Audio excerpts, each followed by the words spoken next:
era normal baru ini, apa saja strategi terbaik dalam berinvestasi saham atau reksadana indeks saham? Silakan Mas. Ya,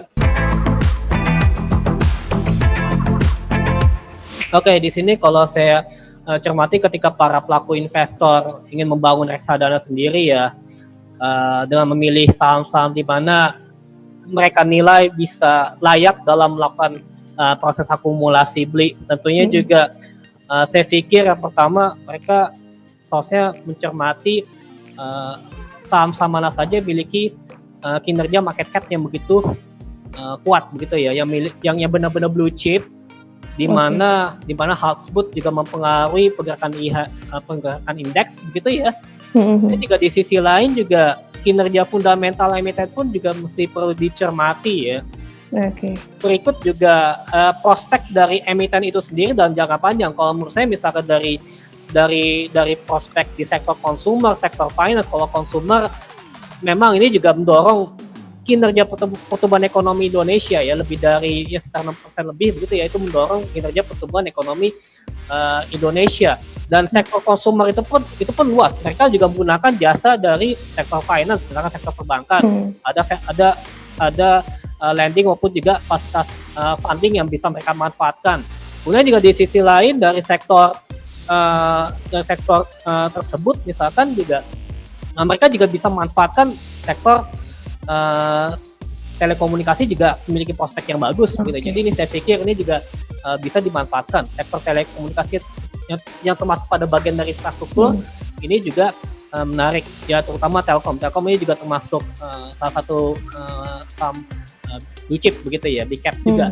Kemudian juga di sisi lain emiten yang rajin bagikan dividen seperti yang saya sebutkan tadi ya, itu yang patut kita apresiasi ya sebagai para pelaku investor ya, walaupun kita masih retail gitu ya, tapi kalau misalnya jika kita mendengar ada pengumuman bagian dividen misalkan, terutama bagi emiten-emiten big caps begitu ya, itu pun juga kita pasti langsung akan melakukan aksi beli sebelum hingga cum date begitu kan, hingga cum date maupun juga ex date begitu. Sehingga saya pikir ini juga patut kita manfaatkan begitu ya.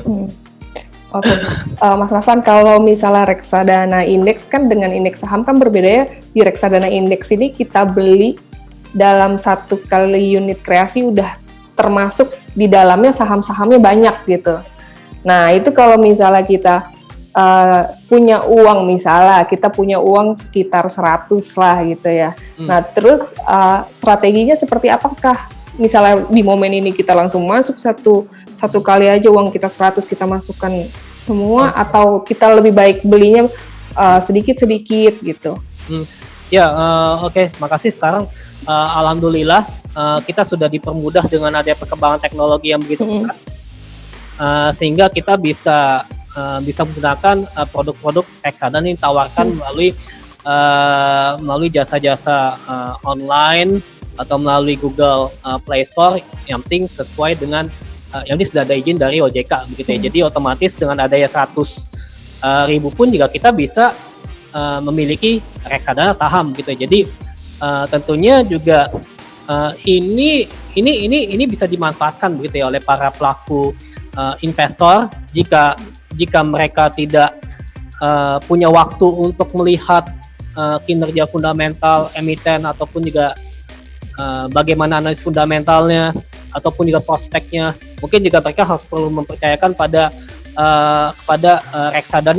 reksadana yang memiliki kinerja yang begitu baik, tapi dari reksadana tersebut juga mereka juga harus melihat ya saham-sahamnya begitu ya, saham-saham di dalamnya begitu ya. Kalau misalkan saham-saham yang tergabung pada IDX 30, MSCI Indonesia ataupun juga IDX High Div 20, itu memang itu yang paling saya rekomendasi begitu ya. Yang paling saya rekomendasi karena saham tersebut memang pergerak kinerjanya begitu liquid, walaupun juga misalkan terjadi fase markdown ataupun downtrend, tapi ketika terjadi pembalikan arah nanti mereka akan naik, akan naik juga, akan terapresiasi gitu ya. Jadi ini saya pikir tentunya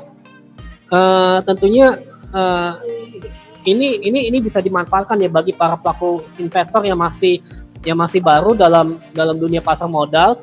Untuk reksadana saya cermati seperti yang saya sampaikan tadi seperti itu. Berarti kita dengan modal sedikit juga bisa masuk. Iya, gitu ya. Itu udah bisa. Oke, dan apakah sebaiknya rutin atau misalnya sekali masuk aja deh nanti saya tinggal gitu misalnya? Ya sebenarnya memang tergantung dari sisi perilaku investor ya kalau menurut saya. Karena kan perilaku investor itu kan banyak, secara psikologis juga mereka memiliki tingkat psikologi yang berbeda-beda gitu ya. Kalau misalkan bagi investor yang tidak memiliki cukup banyak waktu untuk melihat pergerakan harga saham ataupun juga pergerakan reksadana, mending kalau misalnya jika mereka masuk kemudian tunggu dalam jangka panjang. Kalau jangka panjang itu dari kami itu estimasi minimal 3 bulan. Ya walaupun 1 tahun, itu juga bisa dianggap sebagai jangka panjang, tapi minimal 3 bulan. Nanti tinggal dicermati 3 bulan seperti apa.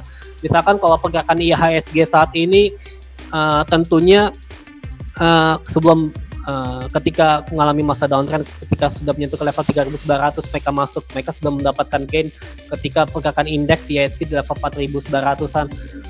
Terus juga kalau jika mereka mau ambil aksi untung atau mungkin mereka mau hold, itu tidak menjadi masalah begitu ya, karena kita juga menunggu, kita juga melihat ya bahwa pergerakan IHSG kemudian itu memiliki opportunity untuk terus bertumbuh di kisaran untuk target saya level 5.400 hingga 5.600 gitu ya.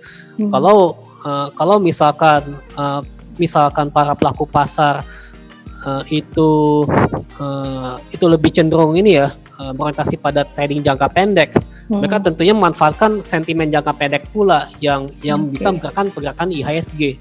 Tentunya dengan demikian kalau misalkan mereka sudah mendapatkan keuntungan misalkan dari kinerja saham-saham blue chip, BBRI, kemudian juga ada BNI, ada Telkom, ini misalkan minimal 3% saja kalau misalkan mereka tidak greedy, mereka tentunya bisa mengambil aksi profit taking.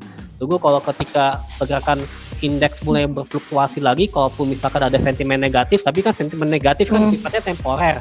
Nah, temporarity ini bisa dimanfaatkan oleh para pelaku pasar untuk melakukan aksi buyback kembali gitu ya, atau untuk melakukan aksi trading. Sehingga tentunya kalau ketika sudah profit 3% minimal begitu ya, itu mereka bisa take profit. Jadi kalau bagi mereka yang memiliki waktu yang sangat banyak gitu ya untuk melihat pergerakan harga saham, mereka tentunya bisa menggunakan metode trading gitu ya. Tapi kalau misalnya mereka tidak memiliki waktu yang cukup banyak karena mereka juga punya pekerjaan lain begitu ya. Jadi saya pikir jangka panjang itu bisa ya, karena kita juga mesti optimis ya. Kalau kinerja pertumbuhan ekonomi Indonesia katakanlah sesuai dengan ekspektasi, bahkan juga di atas ekspektasi, misalkan di atas 0%, tentunya juga ini membuat para pelaku pasar masih mengapresiasi ya berkaitan dengan komitmen pemerintah dalam hal menjaga stabilitas pertumbuhan ekonomi agar lebih sustainable. Ini juga bisa mempengaruhi pergerakan IHSG agar supaya sustainable pula dari berbagai tantangan yang ada begitu. Jadi ini kalau menurut saya menarik. Walaupun misalkan untuk jangka panjang begitu ya, saya pikir Indonesia masih memiliki memiliki ruang yang cukup lebar ya untuk menjadi misalkan menjadi negara maju, sehingga ini juga bisa mempengaruhi kinerja IHSG dalam jangka panjang.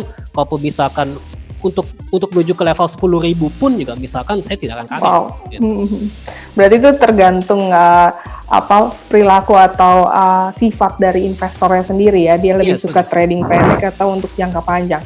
Tetapi harapan atau optimisme itu sebenarnya ada gitu ya untuk bisa terus naik. Oke, pertanyaan terakhir ini Mas Nafan. Apa pesan Anda untuk masyarakat dan calon investor yang belum sepenuhnya yakin untuk berinvestasi di pasar modal khususnya reksadana indeks saham? Nah,